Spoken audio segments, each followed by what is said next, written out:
डरना मत। मैं तुम्हें कुछ करने नहीं आई, बल्कि मैं तुम्हें यहाँ से हमेशा के लिए आज़ादी देने आई हूँ। रात को जब सब सो जाएंगे, दरवाजे पर एक टैक्सी आएगी, उसमें बैठ जाना। वो टैक्सी तुम्हें एदरना ले जाएगी। टैक्सी में? इस वक्त ना कोई फ्लाइट मिलेगी और ना ही बस। टैक्सी तुम्हें सीधा एदरना ले जाएगी। एदरना में एक होटल है। तलाक के कागजात 2 दिन के अंदर होटल में पहुंच जाएंगे। उन पर दस्तखत कर देना, तुम्हारे बैंक अकाउंट में रकम पहुंच जाएगी।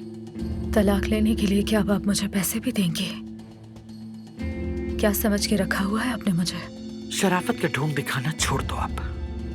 बगैर किसी मसले के और बगैर एक लफ्ज कहे तलाक ले लो और हमारी जिंदगी से निकल जाओ, दफा हो जाओ हमेशा के लिए।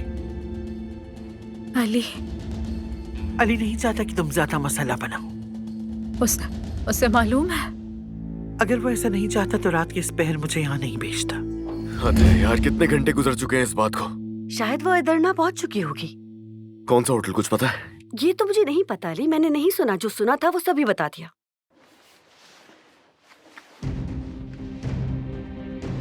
टैक्सी।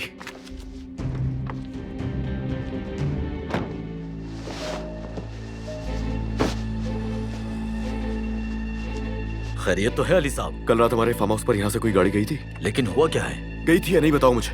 नहीं, कल रात मैं नाइट ड्यूटी पर ही था, आपके घर कोई गाड़ी नहीं गई।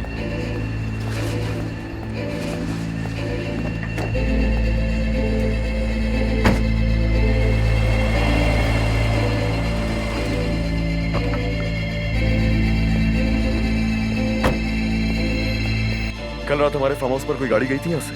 क्यों, क्या हुआ? आपका मेहमान कुछ भूल गया गाड़ी में? कहाँ है वो? कहाँ है? बात यह है कि वो जाना नहीं चाहती थी। मैंने कहा आपको एदरना तक छोड़ देता हूँ। उन्होंने मुझे पैसे भी दे दिए, लेकिन वो गई नहीं। तो कहाँ छोड़ा उसे? मैंने उन्हें हैरान में रात के वक्त छोड़ा था।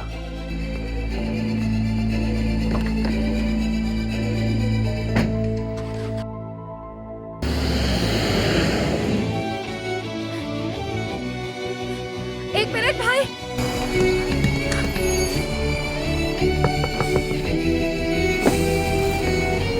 बहुत शुक्रिया, बहुत मेहरबानी आपकी। ये मोहब्बत बदुआ बन गई है।